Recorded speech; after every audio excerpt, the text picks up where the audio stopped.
The Caribbean area is a region comprised of islands located in the Caribbean Sea and 3 countries located north of South America. The name Caribbean is derived from the Caribs, a name used to describe the predominant Native American ethnicity in the region at the time of first contact with Europeans in the late 15th century. The Caribbean is characterized by its beautiful beaches, its eternal summer, and its tropical landscapes. Tourism is its main source of income, and millions of people come to the region each year to enjoy the diversity offered by each country. Although more than 5 languages are spoken in the area, the more than 44 million inhabitants across the 27 countries do share some common characteristics and passions, such as their hospitality, joy, gastronomy, music, dance, and most importantly, their strong belief in God.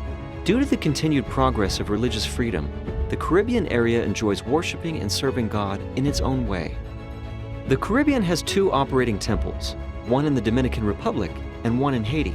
Currently, a 3rd temple is being built in Puerto Rico, an event that will further bless the members in the region.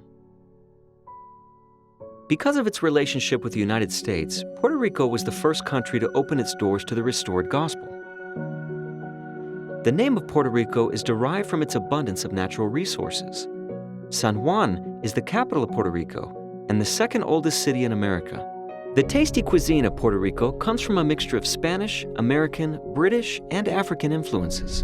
In 1964, the first missionaries of the church arrived in Puerto Rico, and today it has more than 23,000 members distributed across 39 congregations around the island. In 2017, the island was strongly affected by Hurricane Maria.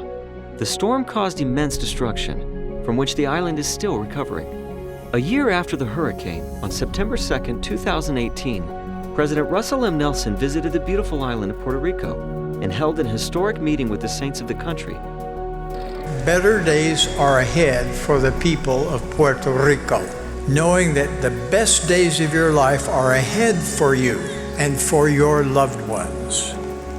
These best days quickly followed when President Nelson announced on Sunday, October 7, 2018, the construction of a temple on the island. This temple will help local saints strengthen their faith in Jesus Christ, as well as unite their families for eternity. The Dominican Republic was the 2nd country in the area to receive the gospel. It is also the country in the region that is most visited by tourists, with tourism making up the largest share of the country's gross domestic product. The island of Hispaniola, shared by the countries of the Dominican Republic and Haiti, was the headquarters of the first city of the New World. It was also where Christopher Columbus decided to settle with a part of his family. A legacy, as well as important monuments, were thus established in the area, such as the house of Columbus's son, Diego, the first cathedral in the New World, and the first university in the New World. In the Dominican Republic, more than 50% of the land is used for agriculture, while 40% is covered by forests. The country is famous for producing some of the best cocoa in the world, and is also the only country in the world that produces the beautiful blue stone, Larimar. Dominican music and food, as it does in the other islands of the Caribbean, hails from a Spanish and African heritage. Merengue and bachata are native rhythms of the island and are embraced all around the world. The favorite sport of Dominicans is baseball. It is the country outside the United States with the most players playing in the American big leagues. Dominican players are among the most prominent in the history of baseball, and some current Hall of Famers include Juan Marichal, Pedro Martinez, and Vladimir Guerrero. Dominicans are very close to their families, and Christianity plays a very important role in their lives, since 95% of the population is Christian. On December 7, 1978, Elder M. Russell Ballard, together with more than 20 members of the church, dedicated the country to the preaching of the gospel. Elder Ballard offered a humble prayer, imploring a special blessing for the gospel of Jesus Christ to be established in the Dominican Republic. Today, the Dominican Republic is the center of the church's operation for the entire Caribbean region, with 138,539 church members, 20 stakes, 195 congregations, 31 family history centers, and a holy temple. On September 1, 2018, President Russell M. Nelson made an historic visit to the Dominican Republic, sharing his message entirely in Spanish.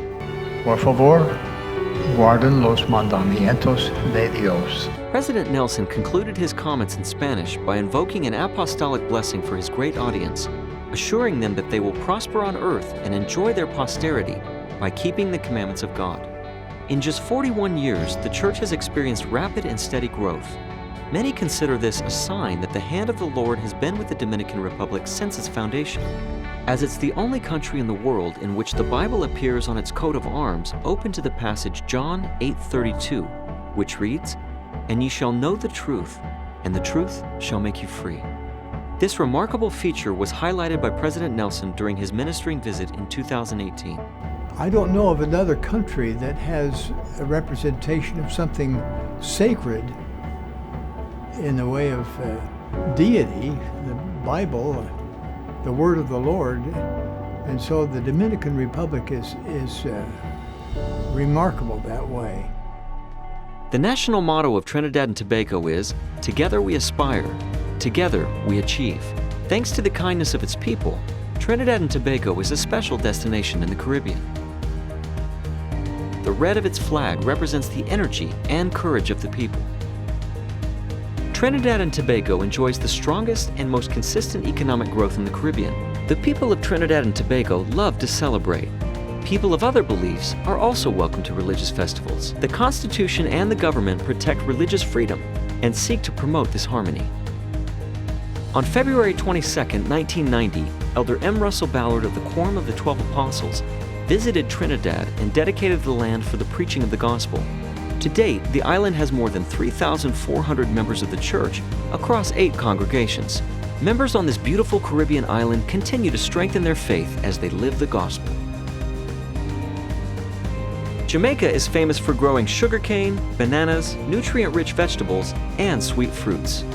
There are 50 public beaches in Jamaica, which makes it a perfect place to enjoy the warm Caribbean weather.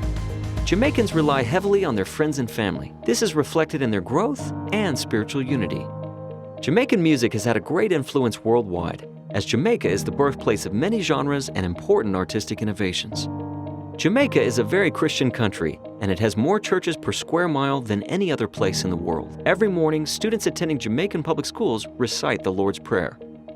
Jamaica has 6,542 members of the church, and Jamaicans are very receptive to hearing the gospel. Currently, the island does not have a temple, but local leaders organize trips as often as possible to the Santo Domingo Temple to perform ordinances for themselves and their ancestors.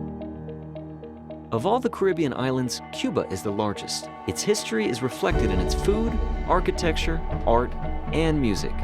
Baseball became the national sport in the mid-20th century. Cuban teams have won many important events through the years, even winning second place in the first World Baseball Classic. Boxing is also a favorite sport of Cubans, and prominent Cuban boxers have achieved many significant victories. In 1976, the state granted Cuban citizens religious freedom, with some restrictions. And in 1992, the Constitution was modified to allow total religious freedom.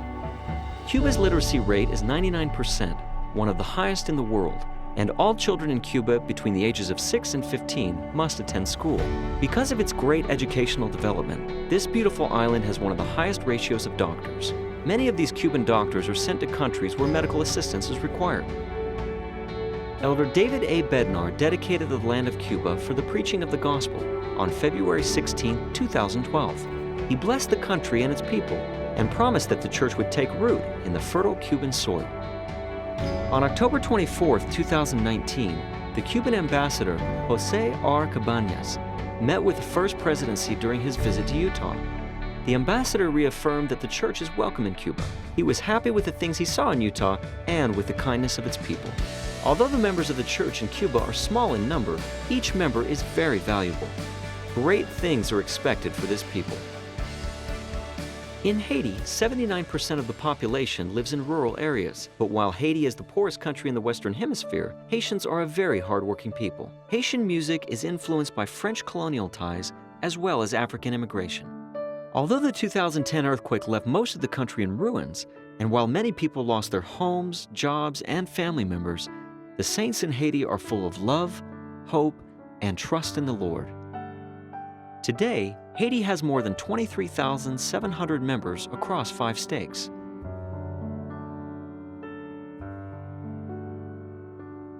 Currently, the political situation in the country is unstable and difficult, especially for those who have suffered so much and seek to live in peace.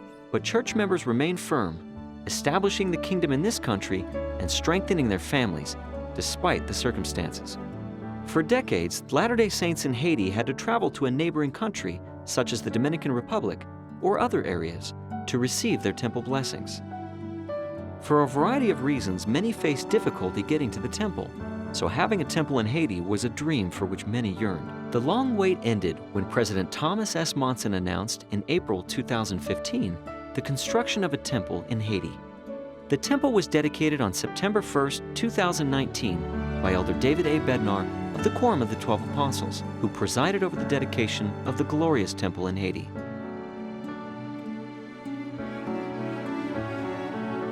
The Port-au-Prince Temple will be the first in a country where missionary work officially began in 1980.